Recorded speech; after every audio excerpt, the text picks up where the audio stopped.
Hey everybody, welcome to the gray area. This is Codependency Kate. If you're watching this on YouTube, you see I have a new video quality. Very exciting.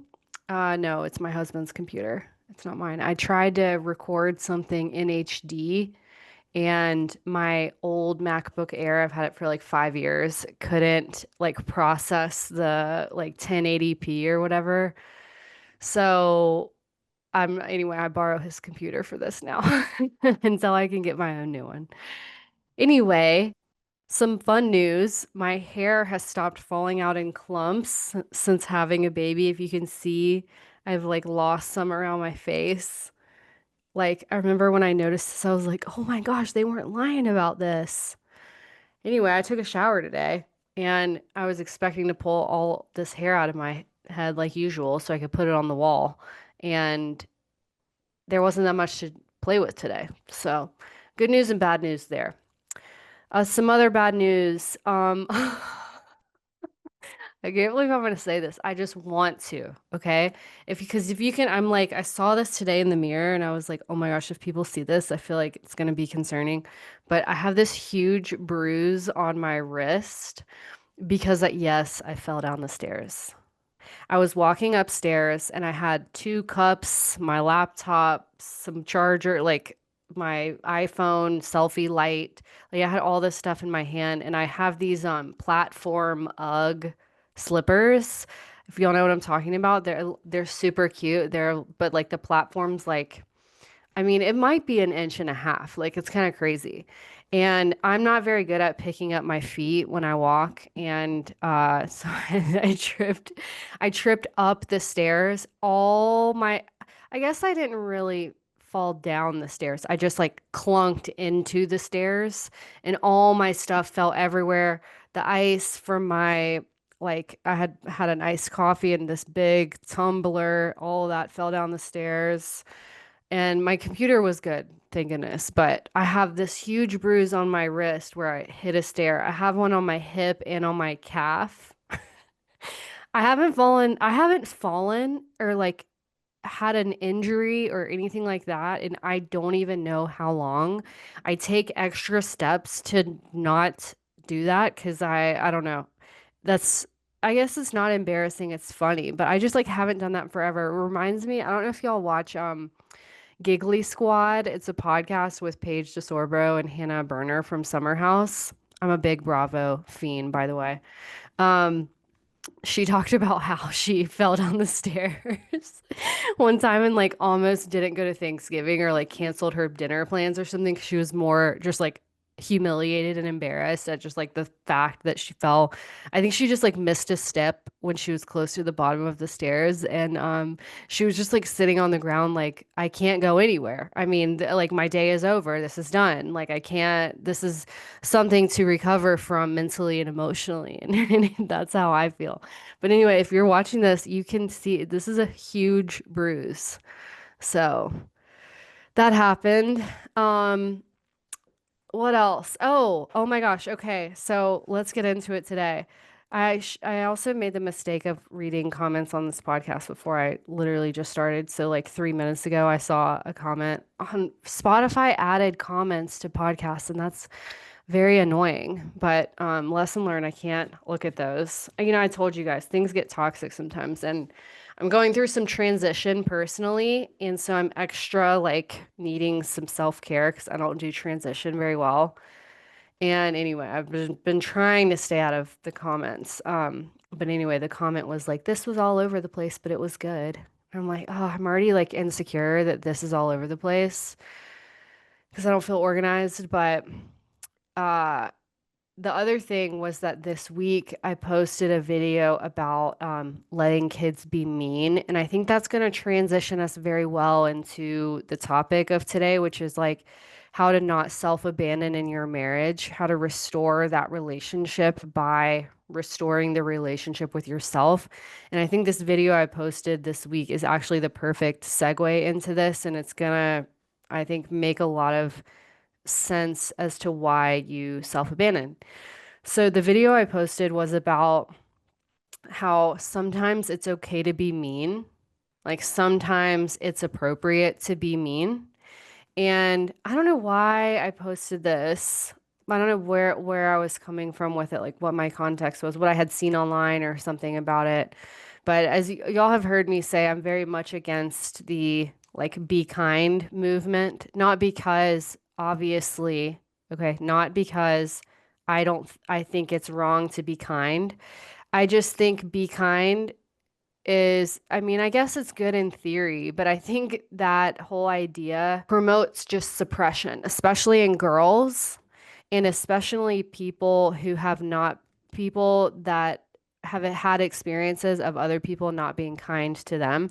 And so these people just like hold on to be kind, be kind, be kind. And it's this like moral value. It adds to their list of shoulds. Like you should be this way. You should be kind. You should be good. You should be all these things. And anyway, so the video I made was like, let people be mean and kids especially. So I talked about this specifically in the context of parenting and kids because, and my argument is that if you think your kid is mean, or say you see a kid that's mean, they are most likely, number one, emotionally neglected. So people are not understanding where they're coming from. They're not helping them name emotions. They're not encouraging them. They're not modeling emotion regulation. Like there's a whole emotional component to their family and their relationship with their kids that's missing. And so that's number one.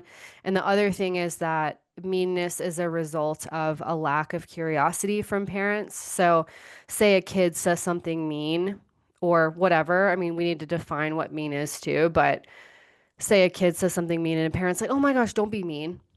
That is judging your kid and you're not understanding where they're coming from. So my argument is those two things that being mean, a kid being mean is a result of emotional neglect, and then two, it's a result of a parent's lack of curiosity and AKA judgment of their kid.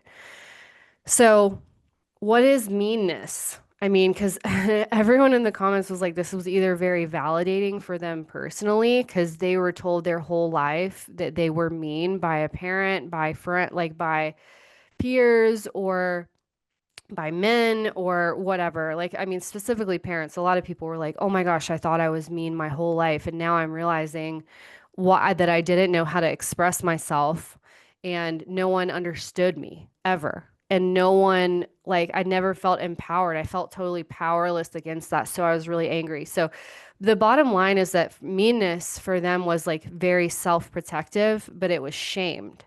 Like it was shamed by parents, by other people. You know, be kind, be kind. It's not good. It's not nice to be mean. Don't be mean. Be kind. Had some other holier than thou people in the comments like, I like to teach people that, you know, I'm not nice, but I'm kind. Or I like to really encourage people to be direct and honest, but not mean. And it's like, that's just, and it goes back to the actually, okay, I'm remembering this now. Someone had DM'd me and was like, is this an okay thing to say? Hey, it's okay if you're angry, but it's not okay to be mean. That's what it was. It's okay to be angry, but it's not okay to be mean. And that just whole expression annoys me so bad because it's like, I don't think that's teaching kids to trust their instincts. Meanness is self-protection. Meanness is boundaries. Like people have so much judgment around being mean, and there's a thousand different definitions of what mean is, and who really cares about what the right definition is to me? Like, remember, I'm a marriage and family therapist. I'm very boots on the ground in the trenches with people in their day-to-day problems. So I'm not trying to be like a philosopher and like debate terms. And so I think that as a parent to kids, your job is to guide them and like meet them where they are in a very bottom up way. Like kids are bottom up, emotions first, instincts first. And I think when you don't approach it in this way, when you approach it top down or behavior first, you're implying and you're giving them the message that they can't trust their instincts. I think that's what really happens when people are like, hey, you can be angry, but you can't be mean. It's like that's so not understanding where they're coming from first. And so, what you want to do first is be curious and help them understand the context of their meanness or whatever, like what you perceive to be mean. And that's the other thing. As a parent, you have to check yourself around what you think is mean. Like so many people were triggered from my video. They don't even know it. They're like, I don't know if I agree. I teach kids this and this. And it's like, or they shared, this one person shared this traumatizing experience of like, so you're saying it was okay that all the girls bullied me for 4 years in high school. And I'm like, what? That has nothing to do with this video. Like, that's not, again, people project their own circumstances and their own triggers, and people have a lot to say about meanness and specifically about girls being mean. And I just think that's obviously based on their own personal experiences. But there's just a lot to say about that. But I think that's the first thing to do is check yourself with where was your context for meanness? And where does that come from? Is it come from your values? Like, are you a person of faith where you believe in, like, the fruits of the spirit or whatever? Like, and that's just a value of yours. And so when someone's being mean, it crosses your values or what values you want them to have. Like, that's just, again, we're just collecting information, collecting data here. Where does it come from that you have like kind of a trigger point about meanness? Was someone really mean to you? Were you really mean and you have a lot of shame about it? Was someone really mean to you? And so you were just like, you just ran with that and became this whole thing. So where does it come from in you? That's something to reflect on, because the concept is that all behavior is okay and is adaptive in certain situations. Like telling someone they can never be mean, telling someone they can never hit, like that's not teaching them self-protection. And again, this is the gray area. We're going from black and white thinking to the gray area. And with kids that are naturally black and white, you want to help them, nurture them to get to the gray area on their own, where they kind of are leading themselves and figuring out their own boundaries. When is it okay to hit? In a football game, like if you're on a football team, it's okay to hit, right? Like if someone's attacking you, it's okay to hit. Like I think when people say these all or nothing, like it's okay to be angry, but it's not okay to hit, like you're not, that's not an emotionally intelligent thing to say to a kid, because that's what emotions are. They're energy in motion. And the idea that you want to do is align people's feelings with their behavior, and you want to help them trust themselves. Depending on their developmental age, are they 3 years old? Are they 7? Are they 10? Like, where is this happening?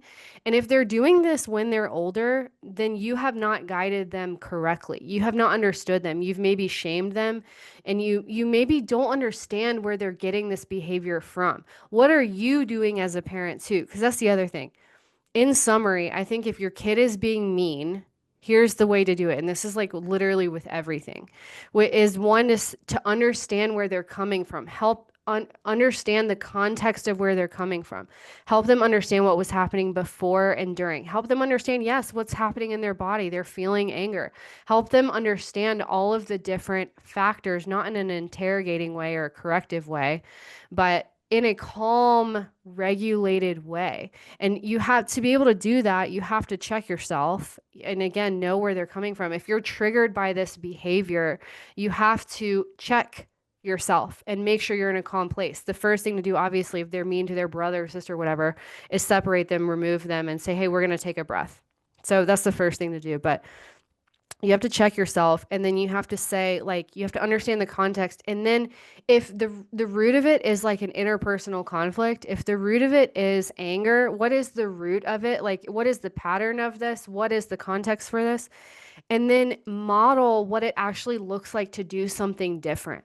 Like if they hit when they're frustrated, if they hit when they're excited, like be model being frustrated and handling it in a good way. Model being angry with someone in a good way. And this is why I'm so passionate about this. Whenever I've talked to people, therapy clients, friends, like me, anybody, when I've asked, like, whenever when I'm helping people deal with their anger, this is how I feel. I don't know what I even want to do. I don't even know what's appropriate behavior in this situation. I'm like, Who do you know that handles their anger really well? Who do you know? Have you seen anybody act on their anger before? And they're always like, no. I can 100% say this. Whenever I talk to somebody about this and I ask that question, 100% of the time they can't think of anyone.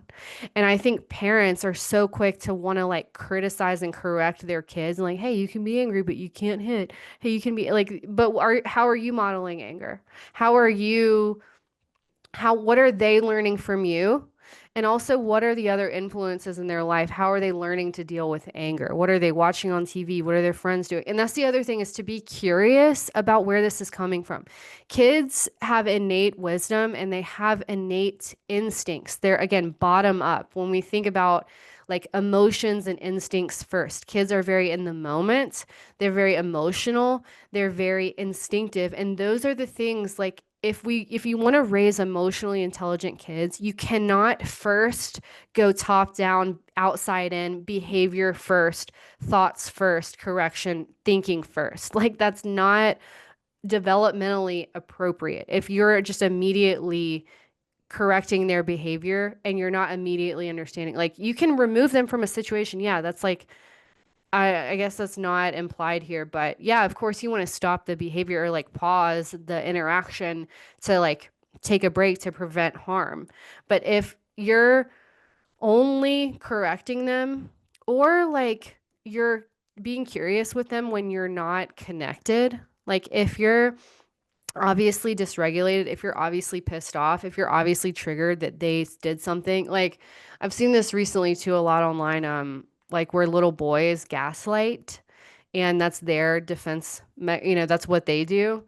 And that's obviously going to be a trigger for a lot of parents. Like I know that would be a trigger for me is if I had a little boy, I don't, but like if when I asked something and he lied or he gaslighted, that's very triggering because like that's not a good thing to do. Like we know that that is so harmful in interpersonal relationships. We know that, but these kids are not little adults. Like they're not little they don't know what they're doing in a way. Like they're instinctive, they're self-protective, they're emotional, they're also in the relationship with you, they're self-preserving. That's a very healthy thing that they're self-preserving. Like honestly, the instincts to lie is means that they have a very strong sense of self and that's a very good thing.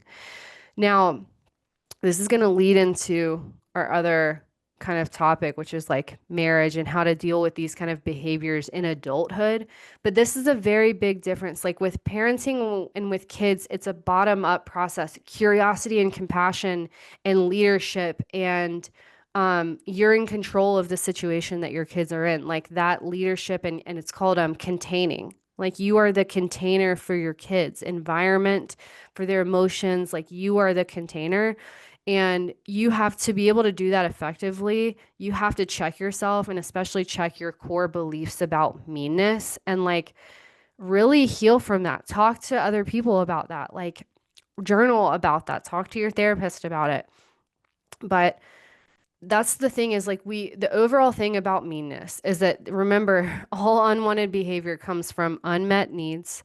Kids are self-protective. Like you need to help them understand themselves and protect themselves. That's actually a very healthy thing to do. Do you know how hostile other kids are? Like, you know how hostile their environment is because there's no one that's able to emotionally regulate, their kids. Like, and their strengths are honesty and feeling emotions and self-preservation and instincts. That's a strength. And the reason we have so many people with health issues, with relationship issues, with people, estranged parents love, talking shit about therapists and how we're like really cashing in on this estrangement issue. And it's like, well, if you didn't teach them to suppress all of their aggression and suppress their anger and suppress their meanness and suppress these primitive survival instincts, then we wouldn't be in this place. And it's not just therapists that are cashing in, it is every health professional in the entire world.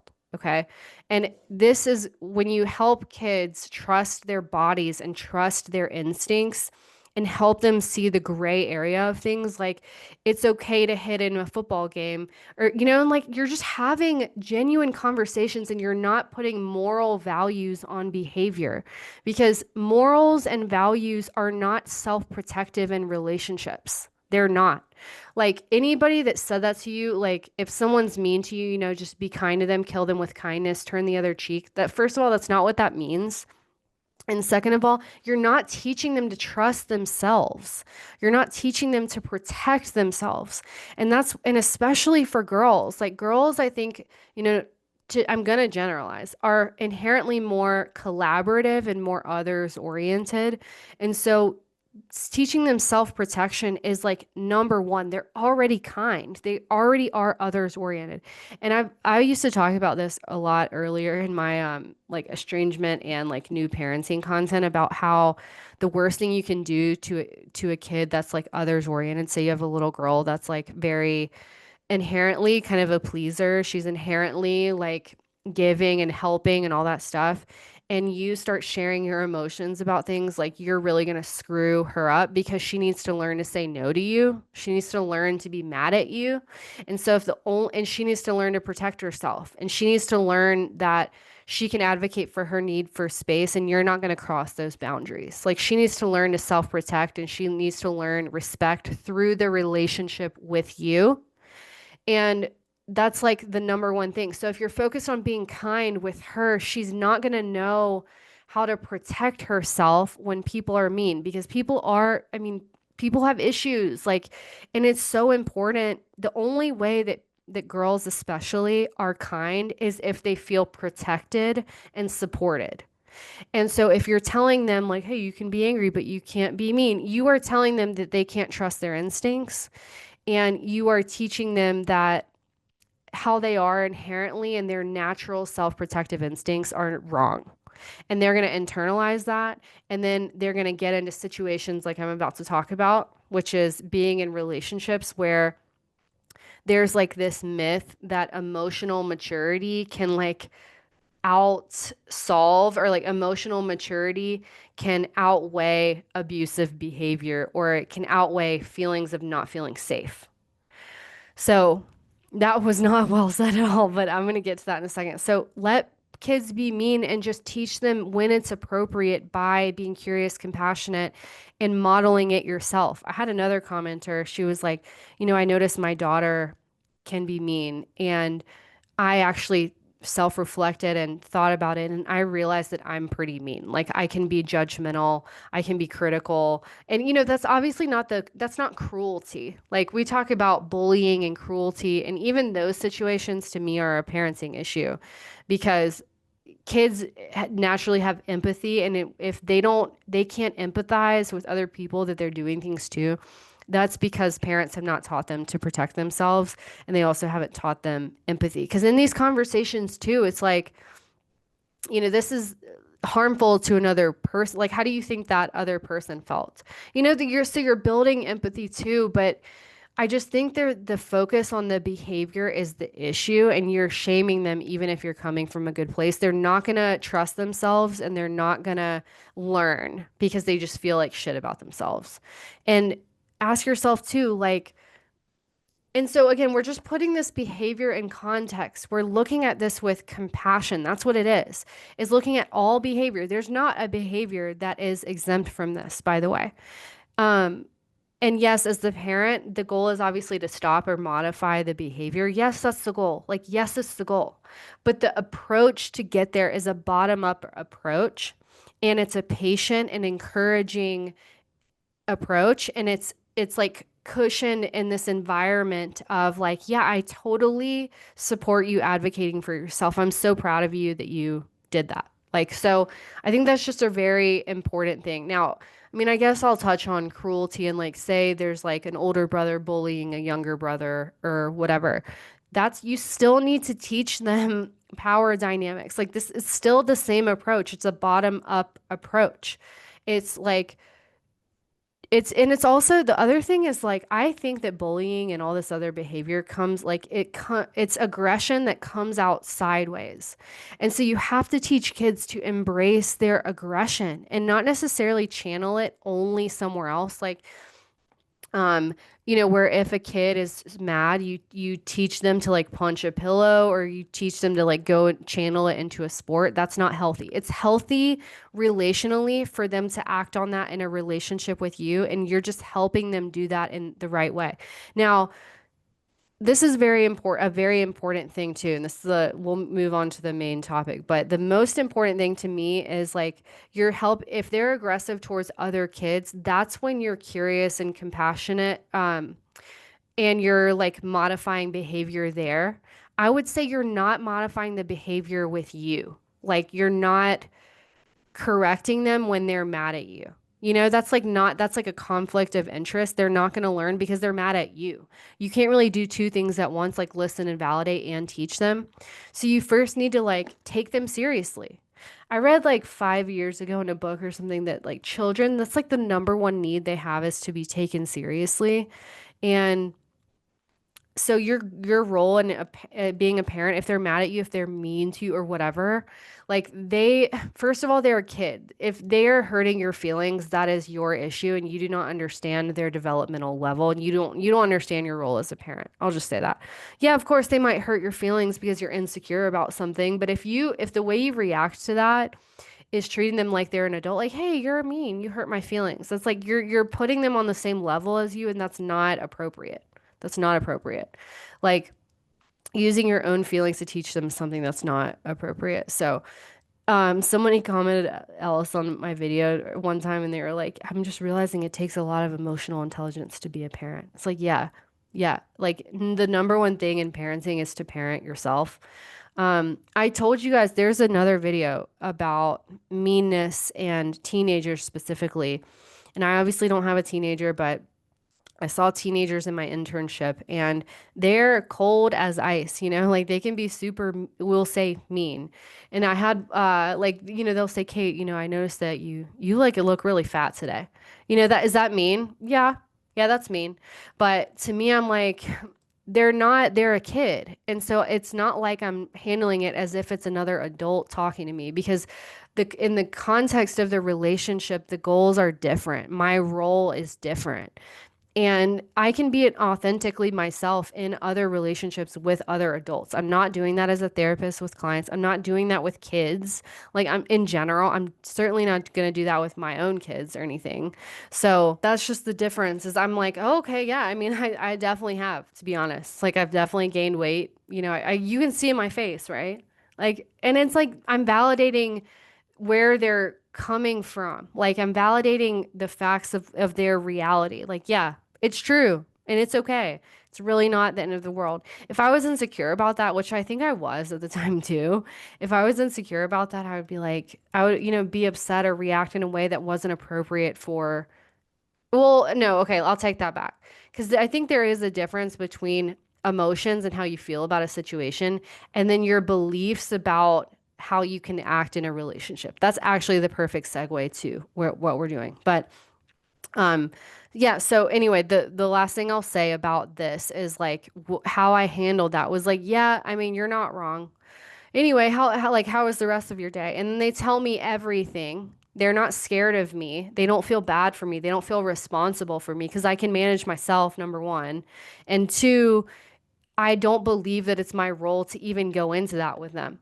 So my goal with that, and therapy is similar to parenting in this way. Like my job is to help them with self-awareness and understand themselves and trust themselves. So like I remember at the end of the session or like whatever, I was just like, "Hey, I notice, when you come in here, sometimes you say very like abrupt, direct things like and I noticed that you do that when you're really overwhelmed and like you haven't been talked to in a while. Do you notice that?" And so, they're able, and I also asked, like, where did you learn? Do people around you talk like that? Like, so it's not a personal thing. And she didn't do it anymore after that.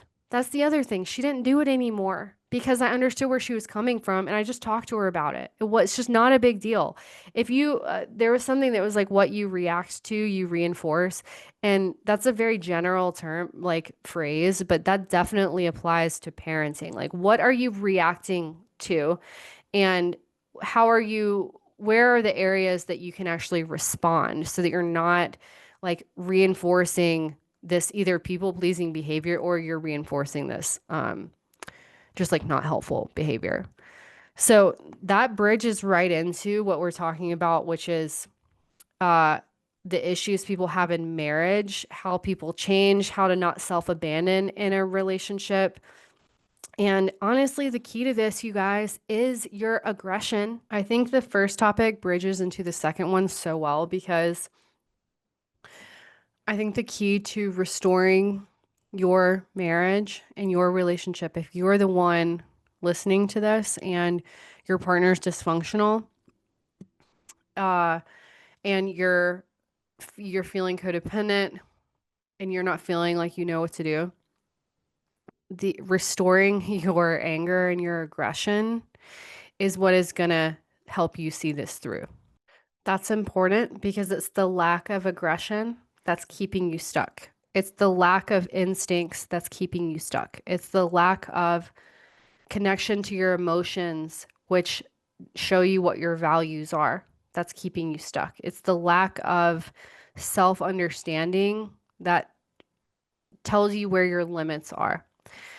On top of that, it's the belief that maybe you have similar beliefs towards about parenting as you do towards a marriage, like where marriage is bottom up like it is in parenting. And that is not appropriate. Adult relationships are top down, they're behavior first.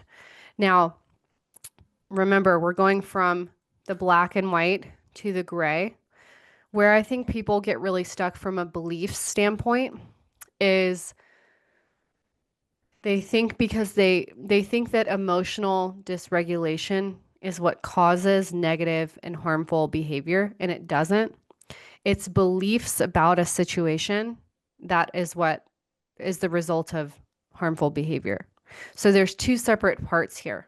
If you're looking at a marriage or someone's adult behavior as like, oh, they're just upset, oh, they're just having a bad day, oh, this, and this, that's only part of it. And that's a bottom up approach. That's how you would approach a conversation with your child if they were having a bad day and acting up. Remember, you're understanding, empathizing first, and then you are getting to the behavior and helping them lead themselves towards what is okay and not okay behavior and helping them get there on their own and also modeling that. That's a bottom up appropriate situation with parenting. Now, people think that as a parent, you have to, in order to be able to do that, you have to suppress your own anger in that situation. And then that's not true. That's just like, I just need to feel my anger and then treat this situation appropriately. With a relationship with someone that's on the same playing field, that's, say your partner, your husband, your wife, that is rescuing that same behavior. So taking that same approach towards someone else is rescuing, it's enabling, and it's infantilizing. That means treating them like they are a child. And even if emotionally, developmentally, they are stunted and their emotional age is younger than their biological age, you treating them that way is enabling this behavior because again, harmful behavior in adults does not come from emotion dysregulation. It comes from beliefs and entitlement about how they can behave in certain relationships and contexts. So when you're approaching it with your partner from a bottom up standpoint, where you're understanding them first, that is actually self-abandoning because you're not listening to, that's not being mature. That's not being taking the high road. Like this, it's not an appropriate situation in a marriage to respond that way to your partner's dysfunctional behavior. It requires a top-down approach, an outside-in approach, behavior first, boundaries first. Because here's the deal. In a marriage, safety, emotional, physical and emotional safety come first. You cannot have intimacy without safety. And safety requires boundaries and it requires action. And so, if you're spending time understanding where your partner's coming from, instead of standing up for yourself and removing yourself from a situation, that is where something to be very curious about. Where did you learn to bypass your own emotions for the sake of someone else, for the sake of a relationship? So, say when you were a kid, when someone was very hurtful to you, when you were getting bullied, your parents said, you know, hurt people hurt people. You just need to pray for them. That's bypassing your emotions. That's emotional neglect. That is teaching you not to trust your instincts. That teaches you that you can't stand up for yourself. It teaches you to be passive. And again, that's not a harmful, like, that's not a negative thought to have, right? But compassion in adult relationships is earned. It is not a given. And it certainly is not something to justify not having boundaries around. The going from black or white thinking to gray area thinking in your marriage is he may very well be emotionally stunted. He may very well have anxiety. He may very well have depression. He may very well have never, it's never been modeled to him to act appropriately when he's upset. That may all very well be true. That's one part of it. Remember, gray area is parts. The other side of that is, and he has core beliefs that this behavior is okay. And my behavior also, what is my role in that? What is my role in that? Is after he freaks out, do I leave and then do I go understand him later?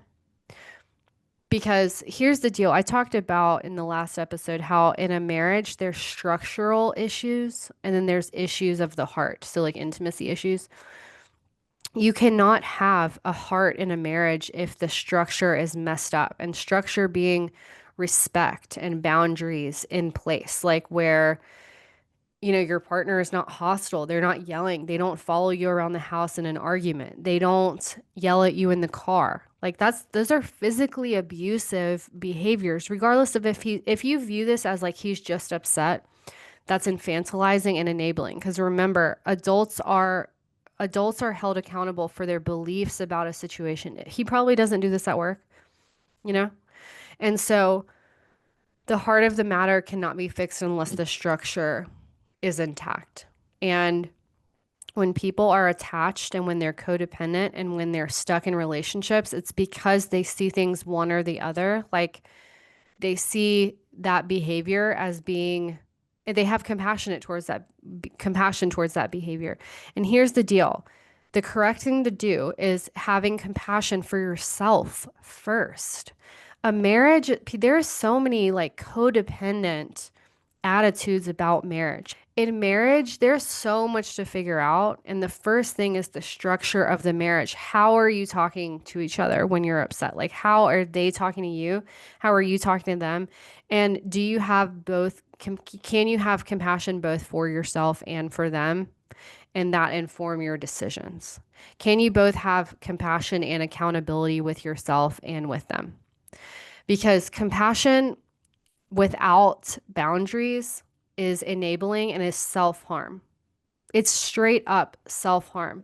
And going back to the reason this happens is because people in your life, caregivers, suppressed your self-protective, aggressive instincts. That's why this is the case. That was wrong. That was wrong. Again, their intentions could be good, right? They're trying to teach you morals and values, but morals and values are not self-protective in an interpersonal, intimate relationship. They're not. Just like be kind, or just like these are my values to do this no matter what. These black and white morals, they are not self-protective. They are great in theory. They're great for you to live by on your own, but they can really inhibit growth in a relationship because growth doesn't come from accepting bad behavior. You can't out mature abusive behavior. You can't be so patient for abusive behavior. Like they enable each other. There is a nature of it where it's like you are like subconsciously reinforcing this behavior, by expressing mainly compassion about it in your relationship. That's not how change happens. Like, I'm a couples therapist and I see this echoed in a couples therapy context. And all of us, we, yes, work with couples, say an hour a week for each client, but like change happens outside of couples therapy. The structure of the relationship is outside of couples therapy. I mean, it can be both, right? Like everyone has different skills and they talk about different things. And depending on how good a therapist is, how they can see what's going on, is how they'll lead the change, But the change in a relationship happens every time they say something disrespectful to you. And instead of understanding where they're coming from, you say, that's not okay to speak to me that way, and you walk away. That's gotta change. That's the structure. Now that's gonna be really hard if you're parenting and if you're trying to do parenting differently, if you're trying to love yourself differently, if you're finally finding compassion for yourself. And when you do that, it's like when you restore the relationship you have with your anger and with your protective instincts, your relationship is bound to change. And maybe that's going from attachment to detachment. And maybe detachment looks like separation. Like maybe detachment looks like someone moving out. Maybe that looks like, like serious, real structural change takes real action and change. Takes real action and change. Anybody telling you otherwise, like, oh, if you just do this, then they'll behave in this way. If you just do this, then they'll behave in this way. No, no, this is about you. This is about restoring the relationship with yourself in a relationship. It's about not abandoning yourself anymore. And this is going to be really hard to hear because nobody wants to do this. But the thing is that if you keep self-abandoning, like your aggression is it goes somewhere. It goes somewhere. It's going to come out towards your kids. It's going to come out at work. It's going to come out. Or it's going to stay in and it's going to fuck up your whole insides. I've said this probably 5 times before. It feels like a lot, but Google the correlation between suppressed anger and breast cancer. Google suppressed emotions and autoimmune disease. Like, y'all, this energy goes somewhere. It's not normal to not have anger. It's not normal to like, it's just that's not real. Anger is not a mental issue. It is not, oh, I'm seeing this the wrong way. This is why I'm angry. I saw this woman on TikTok. Oh my gosh, she was like, I just noticed the feeling. My husband does something and I just notice the feeling and then it passes. And I'm just like, oh my God, like you're not a monk on a hill. Like, this is a relationship with intimacy. And we're actually these days talking about what real intimacy requires, and it requires an authentic self. If you're looking at your marriage, and again, okay, let me back up and say too, I am not the authority on all relationships. I'm not the authority on even your relationship. I'm simply here to offer a different perspective going from black and white to gray. This may not be the right gray area for you. Your relationship, you may not want to restore it. That's okay. You don't have to. And I'm not saying that you should. I've eradicated should from my own vocabulary. You should not like if you're approaching things from a should standpoint, you're already screwed because that's not authentic. That's not an inside out thing. So I am just here to tell you that if this is interesting to you, good. If it's not, shut it off. Like it's okay. You are the authority in your own life. And I'm not here to tell you that this is how the perfect relationship is. My point is just if you're in a place in your relationship where the structure is fucked up and where you feel like you're self-abandoning, you're codependent, you're bypassing your emotions, you're taking the high road, you're turning the other cheek, you're interpreting phrases and expressions like that as I just need to stay quiet or I can't say anything or I just need to pray or I just need to go to therapy. And like it's these I can't think of the word. It's where like but anything other than addressing your anger at the source.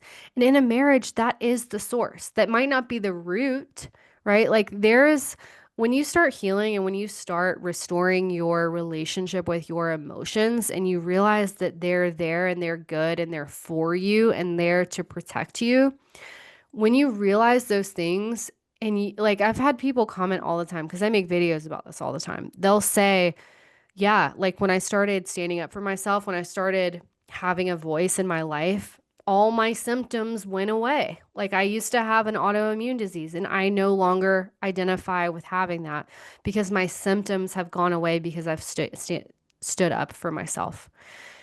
And so when people start understanding this, it's natural to have anger at their parents because they are the root of it, that they taught you and to suppress. And whether that was like overtly with abusive behavior of like suppressing you, punishing you when you were mean, for example, like you went to your room for 2 days and didn't come out, like, or like it's just this behavior that's not understanding where you're coming from and not helping you learn and actually understand yourself in a healthy way. If you're just shamed about it, then you know, it's natural to be angry at the root of that. And you can and like it's like, is that where your compassion came from? Where like, oh, I only had to have compassion because I couldn't stand up for myself. Compassion was the only way I survived that relationship. Even to this day, is compassion the only way I'm surviving that relationship? Like, oh, well, they had it hard too. Like, is that bypassing or is that compassion? Because compassion is maladaptive when you don't have the right protective mechanisms in place. Compassion is maladaptive. It is not adaptive behavior when you do not have self-protective mechanisms in place. And what I mean by that is like when you can't get angry, when you feel like you can't stand up for yourself, when you feel like you can't leave a situation, when you feel trapped. Like those are protective mechanisms, leaving a situation, standing up for yourself, having a voice, expressing your emotions in a way that's not perfect, where your delivery is off or like whatever. And being heard, like if they're going to come for you for your delivery, that's emotionally abusive. That's tone policing. That's using your tone to dismiss your message.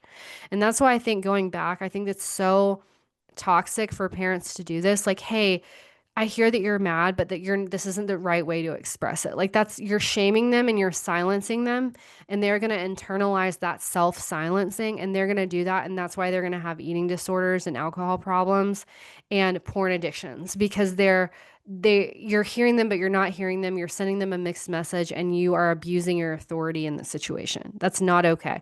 And that's what you probably do now, probably with your partner. Hey, I understand you're mad. You can't yell at me though. Like that's not healthy behavior. And I'm not to say that expression itself in marriage is bad, but it's more like, are you able to say, like, what? Like, stop. And they actually listen and they actually stop. Or are you having to do all these mental gymnastics to understand where they're coming from for the sake of keeping the relationship intact? Because if you didn't accept that behavior, then you would actually have to face the unknown and you'd have to face your own fears of what if this relationship falls apart? What if we get a divorce? What if my kids are traumatized by, like you go to worst case scenario because you're terrified of actually making a change. And that's what I'm coming to is self-abandoning. Like it takes courage and it takes trust. I mean, y'all know on my page, I am like, I wouldn't say secular. I'm just very inclusive, like people of faith, people not of faith. I do think that whatever you are, stepping into yourself takes trust and it takes like belief in that there's something bigger for you. And at the very minimum in relationships, that is a requirement, this courage and this trust in something else, because otherwise this stuff is just it's so painful, it's so hard. And like to check you real quick, if you're asking your partner to change in a radical way, but you're not willing to change in a radical way as well, you're just going to reinforce this dynamic, and it's the dynamic that's the issue. It's the role that you play that's the issue. That's what's the trauma about it, is the role that you're playing.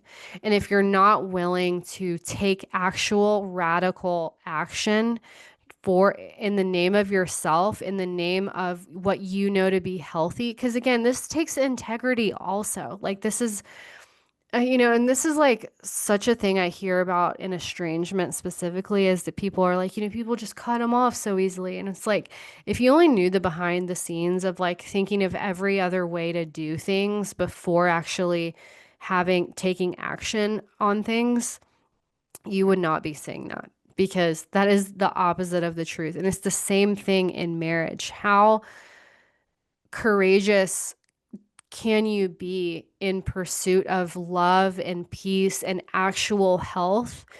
And again, like I said, this takes integrity. If you're doing the work yourself, if you're speaking up, if you're having boundaries and nothing is still changing, there is some grief in this process, but there is some courage to step into the unknown and protect yourself and protect your kids. There's so much in our world that tells us the opposite. And, we think of like standing self as being selfish and self being like individualistic. This is a black and white thing that people see is like if you pursue yourself and health for yourself, black or white is you don't care about anybody else. This is all about you. You're a narcissist. Like it's one or the other. It's only you or it's everyone. But if you are the parent and you are the mother and you are the whatever you are, and you know that from everything you're learning about emotions, from everything you're learning about actual health, from everything you're learning about real, honest health and love, if you know that that is your truth, if that is the truth, I mean, it is. Like, I hate when people are like, that's your truth, that's my truth, there's two sides to everything. Like, if you know that this behavior is dysfunctional and you just in your heart, that you're not being selfish. You're not being selfish. I want to teach you a word. It's self-ist, I-S-T. So if we're thinking of a spectrum, there's selfish on one end. That's like me above all else and at the expense of everyone else, whatever. And then on the other end is the selfless. That's like only about the group. That's like the martyr that can't have an opinion. And they're usually in a relationship with each other. And what it a lot of times takes, and this is just a sad thing, but I do think it's like a spiritual growth thing, the selfless person, because they're the one suffering. They're the one with the health issues. They're the one internalizing everything, doing everything, and not getting any of their needs met. And honestly, the selfish person isn't really either long term. So, anyway, when the selfless person understands that having a self is like, duh, like you can't be selfless if you don't have a self. You can't be selfless if it's not a choice. You can't be selfless if no one can, if like it's not reciprocated. That's not being selfish. That's being a martyr and that's being self destructive. That's like actual self destruction. That's not healthy. And we know this. Look at we know this. And so self-ist is where you want to be, where it's for you and it's for the group. It's both. It's the gray area. Self-ist, I-S-T. That's not tolerating shit. You can't out mature emotional dysfunction in a partner. You cannot be more mature, more patient, more like you cannot do that. Well, I guess what I mean is like that is not what creates change in this person, being a parent to them, because that's what being a parent is. It's like endless, unconditional love. That's parenting. It's not that in a relationship. It's just not. That's their parents' role. And honestly, that's their role with themselves. And it's your role with yourself. It is. Can you love yourself so much? Can you can you care and protect for yourself so much that you find safety for yourself regardless of if they agree? Can you do that? Because that's what it takes. That's what it takes. And listen, change is the hardest thing. Change is the hardest thing. But it is, it's just tough. It's so hard. This is the hardest thing. Just understand that the gray area is both. It's both things. You can love them, you can have compassion for them, but you also can understand that they are doing this because they can and they believe it's normal. And until they change that, there's nothing you can do about their emotions because their emotions are not the issue. Their emotions are not the issue. And restoring the relationship with your anger will help you see things more clearly about where boundaries need to be, about the structural issues. Learning about physical abuse, physical neglect, emotional neglect. Like, there's a reason you don't want to be intimate with them. There's a reason you're on self-help TikTok. There's a reason for that. Like, and if when you stop thinking that your emotions are the problem, or if like, oh, if I just see things in this different way, then things will change. That's codependency. That's black or white. And people are adults. They are making choices. I don't want to come off like I'm pro divorce. I don't want to come off like I'm pro marriage at all costs because I'm not. Like, I'm not. Remember, I'm gray area. Like, whatever you need to do, only you know what that is. Only you know what that is. And I do believe people can change too, but I think there's both love and boundaries can exist. And that's just the deal. That's just the truth. Both love and boundaries can exist. Healthy marriages have inherent boundaries, like they do. So, okay, that's all I've got for today. This was so big. I've worked with so many of these women, and so I'm feeling like pressure to speak like, speak well about it, but let me know what you think. My DMs are always open at Codependency Kate on Instagram. You can also email me, kate@codependencykate.com. And thanks for listening, you guys. And I will see you next week.